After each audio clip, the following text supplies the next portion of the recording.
Let me ask you about stability in Jordan itself, because your country is often seen as a kind of island of stability in a very rough neighborhood. You've recently had what looked to the outside world like an attempted coup. What happened there, and what do you see as the prospects for any instability in the future? Right. Well, again, you know, when we look at crises all over the world, and I think in this day and age, we tend to look at crises as a snapshot, without really understanding the journey that actually, for example, Jordan has undertaken over the past several years. Regional instability, wars, refugees, COVID. And we've had to look at many characters that tend to use people's frustrations and legitimate concerns of challenges that they have in making their lives better to really push on their own agendas and ambitions. What I think made this so sad that one of the people was my brother, who did it in such an amateurish and really disappointing way.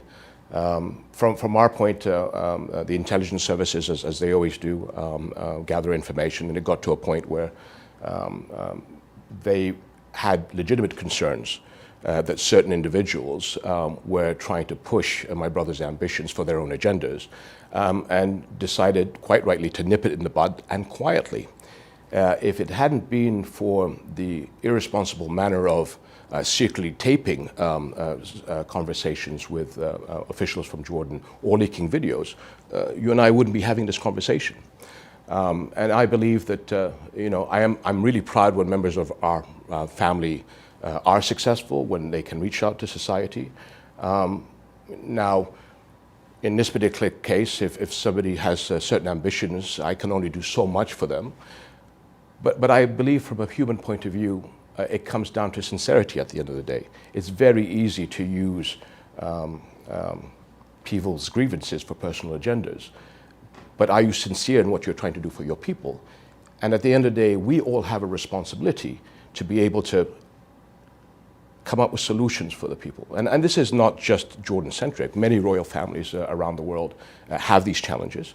If you're a member of the royal family, you have privileges. You need to respect those privileges, but also there are restrictions.